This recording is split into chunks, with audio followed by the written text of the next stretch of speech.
예전에 한국에서 드라마가 있었는데 제가 2000년에 여기 캐나다 와서부터는 거의 한국 드라마를 본 적이 없어요.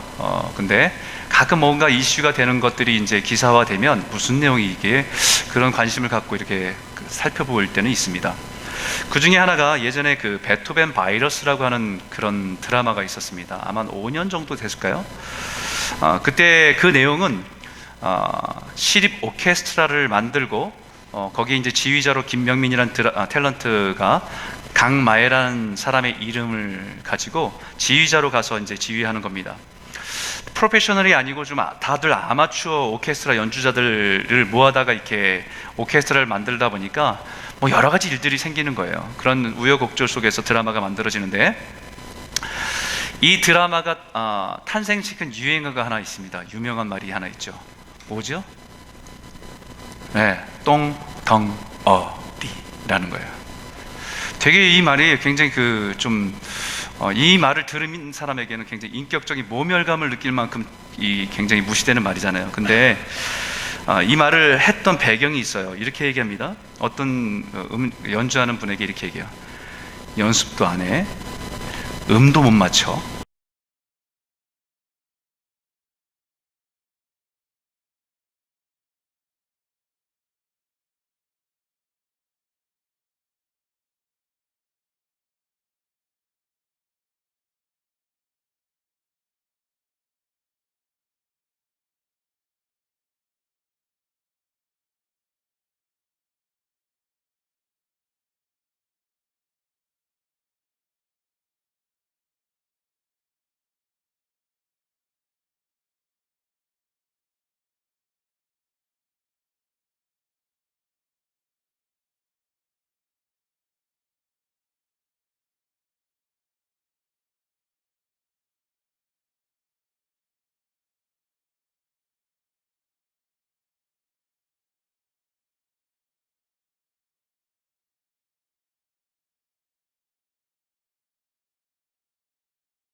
자꾸 새길로 빠지는 사람이 많기 때문에요. 예수 믿는 것은 좁은 문과 큰 문 사이에 우리가 예수 믿기로 결정한 좁은 문으로 들어서는 겁니다. 좁은 문으로 들어왔다는 것은 끝까지 우리의 인생의 길을 곧고 좁은 길을 따라 걸어가겠다는 겁니다. 그런데 때가 가까울수록 좁은 문으로 들어와도 좁은 길을 가기를 머뭇거리며 샛길로 빠지는 사람들이 너무 많기 때문이에요.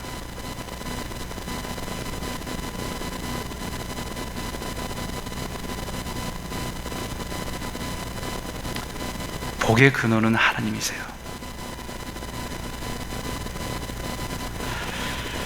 그렇다고 한다면 제사장은 누구입니까? 축복의 통로예요.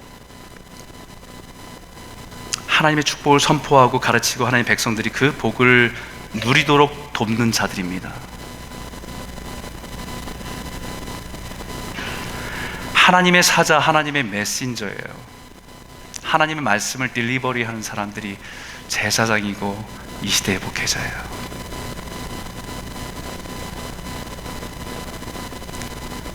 그렇기 때문에 복의 통로지요.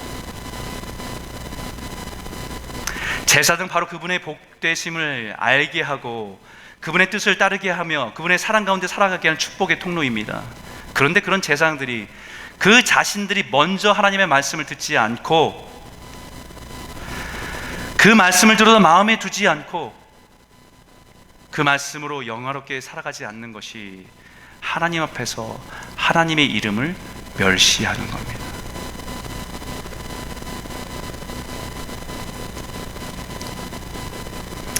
하나님의 축복의 통로가 되라고 세운 제사장이 속한 레위 지파와 하나님께서는 언약을 맺으셨어요. 사실 제사장이 특별해서입니까? 레위 지파가 특별해서입니까? 아니요. 그들을 특별히 구별하신 거지요. 그리고 언약을 맺으신 거예요. 이 언약입니다. 같이 한번 읽겠습니다. 함께 읽을까요? 시작. 만군의 여호와가 이르노라 내가 이 명령을 너희에게 내린 것은 레위와 세운 나의 언약이 항상 있게 하려 함인 줄 너희가 알리라. 레위와 세운 나의 언약은 생명과 평강의 언약이라. 내가 이것을 그에게 준 것은 그로 경외하게 하려 함이라. 그가 나를 경외하고 내 이름을 두려워하였으며. 레위 지파를 12지파 중에서 특별히 구별해서 하나님을 예배하는 직분을, 또 하나님이 백성들에게 온전한 길을 가르치고 축복하는 특권을 주시면서 맺은 언약이 있습니다. 그 언약은 생명과 평강의 언약이에요. 무슨 말입니까? 우리는 우리의 모습에서 우리 죄 때문에 영원히 저주 가운데 있을 수밖에 없는 우리의 실체를 깨닫게 하여 주시고, 우리가 주님의 은혜를 사모하며 주님의 은혜를 구할 때에 하나님께서 우리를 생명으로 바꿔주시는 은혜, 그리고 나서 그 안에서 누리게 되는 평강의 은혜를 누리도록 우리를 부르시는 그 언약의 관계 속에서 우리를 부르셨다는 거예요. 우리가 하나님 앞에서 하나님 없이는 소망 없는 존재인 것을 깨닫고, 우리가 사랑하는 그 어린 양 한 마리를 가지고 나아가면 그것이 내 죄 때문에 그 자리에 죽음을 당하고 그 생명이 나에게 부어돼서 내가 또 살아가게 되는 하나님의 화평 가운데 사는 그 언약을 맡긴 것이 레위인입니다.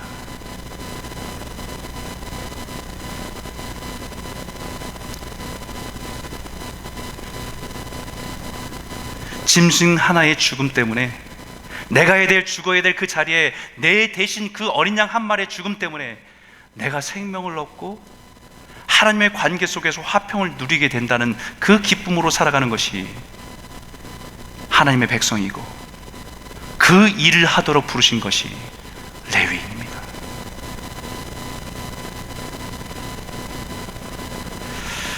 그래서 레위인들의 모습에는 이런 모습이 되어야 된다고 말씀하고 있는 거지요. 그의 입에는 진리의 법이 있고 그의 입술에는 불의함이 없었으며 그가 화평함과 정직함으로 나와 동행하며 많은 사람을 돌이켜 죄악에서 떠나게 하였느니라. 다시 말하면요, 제사장은 하나님의 백성들이 하나님 없이는 죄 가운데 영원한 형벌과 저주 가운데 살아갈 수밖에 없는 존재임을 깨닫게 하고, 그들에게 허락하신 그 은혜로 온전한 짐승의 죽음을 대신해 생명을 누리고 하나님과 화평을 누리며 살아가게 그 복을 누리도록 가르치고 돕는 자가 제사장입니다.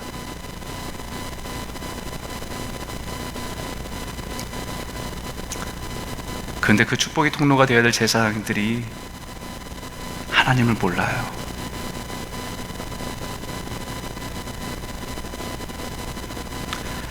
하나님의 말씀이 아니라 세상의 말을 전합니다. 하나님의 생명이 아닌 세상에서 건강하게 사는 것을 축복이라고 빌어줍니다. 하나님 나라를 소망하며 살아가게 하는 것이 아니라 이 땅의 물질과 소유를 누리는 것이 축복이라고 가르칩니다. 그것이 하나님의 이름을 멸시하는 겁니다, 여러분.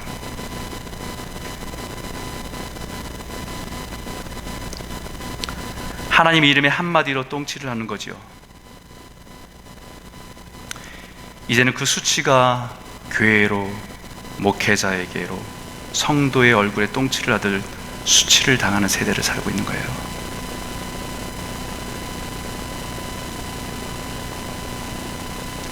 여러분, 우리가 하나님을 경외하지 않는데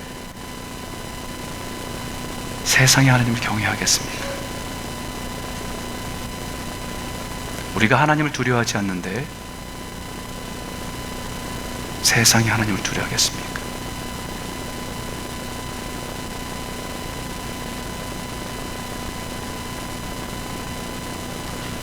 오늘날 우리 교회의 모습은요, 우리의 죄 때문입니다. 목회자의 죄 때문이에요.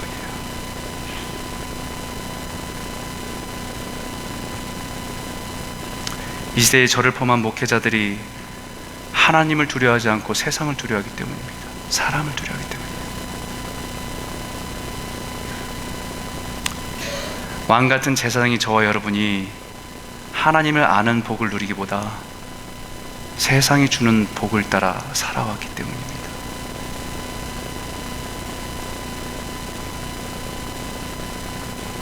우리들의 직분을 제대로 감당하지 못한 거지요. 오늘 이 말씀을 통해서 우리 자신들을 돌아보면서 다시 하나님을 경외하고 그 하나님이 약속하신 그 복을 누리며 살아가는 저와 여러분 되시길 주의 이름으로 축원합니다. 우리는 오늘 우리 현실을 보면서 누구 때문이라고, 어느 교회 어느 목사들 때문이라고, 어느 장로 어느 권사 때문이라고 핑계할 수 없습니다. 왜냐하면 그 레위에 맺은 언약, 생명과 화평의 언약은 레위와 제사장의 불의함 때문에 엉망이 되었고 8절에는 분명하게 깨어졌다라고 말씀하세요. 여러분, 언약이 체결됐다가 한쪽에서 깨트리면 그 언약이 파기되는 거 아니겠어요? 근데 하나님의 언약은요, 한쪽이 불의해서 깨어졌어도요, 그것을 지키시는 분이 하나님의 언약이에요.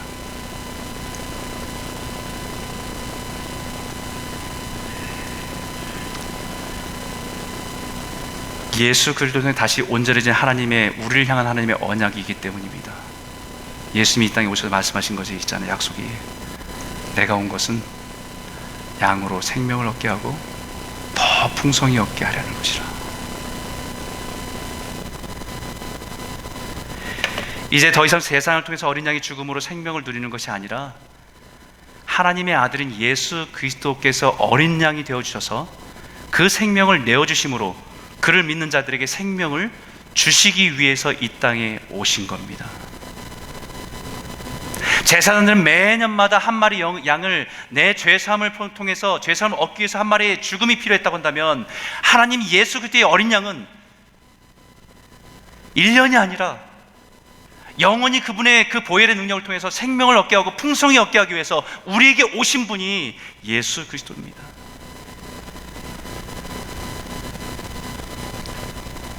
그 생명을 누린 자가 누리는 복이 평강이고 화평이고 샬롬이에요.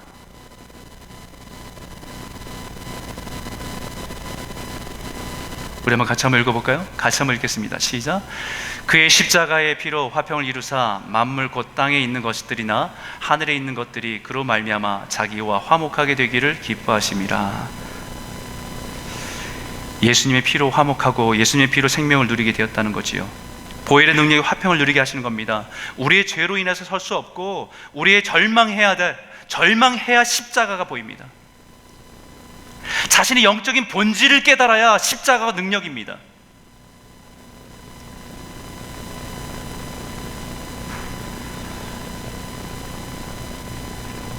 여러분, 요즘에 제가 그 철로 역정을 우리 수요 성경 공부 때 같이 계속 나누면서 깨닫게 되는 건 뭔지 아세요? 우리가 제대로 된 길을 가르쳐야 되겠다는 말씀이에요. 수많은 사람들이 순례길을 같이 동참하는데 끝까지 가지 못하고 샛길로 빠져나가는 사람들이 너무 많아요. 왜 그런지 아세요? 예수의 십자가 앞에서 자신의 영적인 실체를 보지 못했기 때문이에요. 남들한테는 의롭고 남들은 선하다고 말씀하는데요, 내 죄가 얼마나 심각한지를 모르기 때문이에요. 예수의 십자가 아니고는 소망이 없는 존재임을 모르기 때문입니다.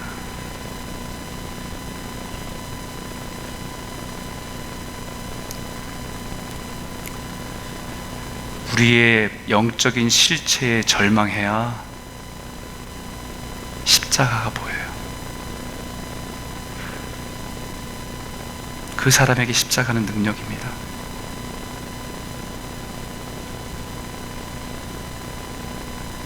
그 십자가가 우리에게 주는 복이 화평이거든요.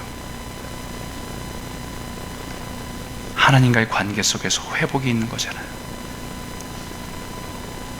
사업이 실패해도요, 하나님의 평강이 있어서 흔들림이 없는 거잖아요. 병들었어도 요동치지 않고 하나님이 주신 평강이 우리를 다스리는 거잖아요. 가난해도 두려워하지 않고 하나님이 우리를 먹이시고 입히신다는 위로와 평강 붙들고 살아가는 거잖아요.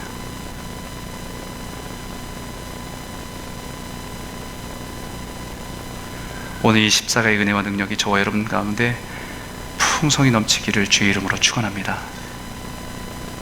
이 복음을 전하라고 부르신 존재가 제사장이에요. 왕같은 제사장입니다. 왕같은 제사장인 우리가 하나님을 경외하며 살아가는 그 모습은 이와 같아야 된다고 말씀하시는 거예요. 같이 한번 크게 읽겠습니다. 시작. 그의 입에는 진리의 법이 있었고 그의 입술에는 불의함이 없었으며 그가 화평함과 정직함으로, 갑자기 끊어졌어요. 제가 읽겠습니다. 화평함과 정직함으로 나와 동행하며 많은 사람을 돌이켜 죄악에서 떠나게 하였느니라. 제사장의 입술은 지식을 지켜야겠고 사람들은 그의 입에서 율법을 구하게 되어야 할 것이니 제사장은 만군의 여호와의 사자가 됨이니라. 우리 입술에 뭐가 있어요? 진리의 법이 있어요.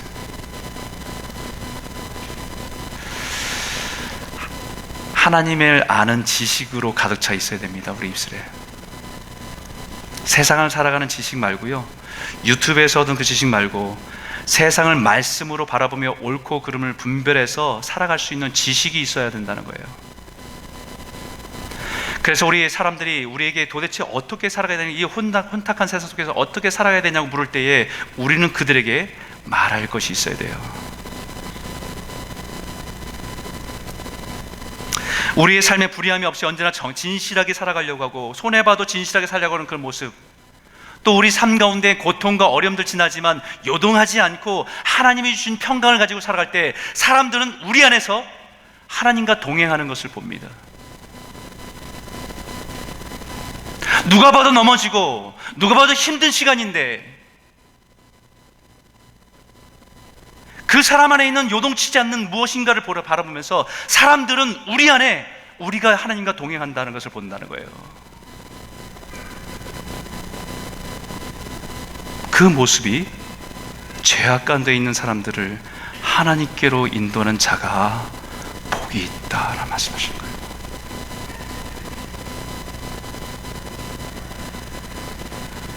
그 사람에게는 영향력이 있습니다. 그 사람의 말에는 힘이 있습니다. 그런 사람 때문에 한 영혼이 죄악에서 떠나고 예수님께로 나오게 된다면 그것이야말로 하늘의 복이고, 그것이야말로 하나님이 우리에게 주고자 하는 복이지요.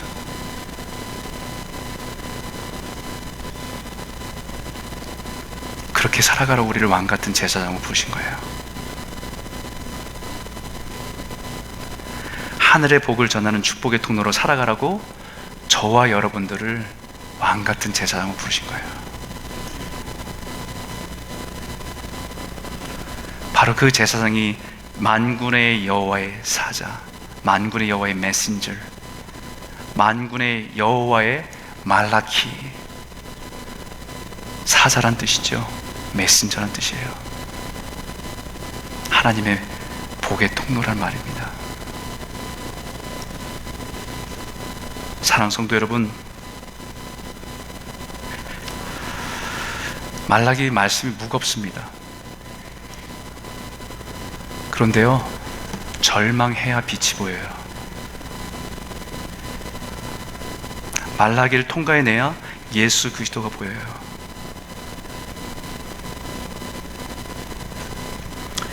이 시대 하나님의 이름이 무시되고 교회가 수치를 당한 이 시대 속에서 저와 여러분이 여호와의 사자로, 왕같은 제사장으로 하나님의 이름으로 세상을 축복하며 살아가는 복된 삶 되시기를 주의 이름으로 축원합니다. 기도하겠습니다.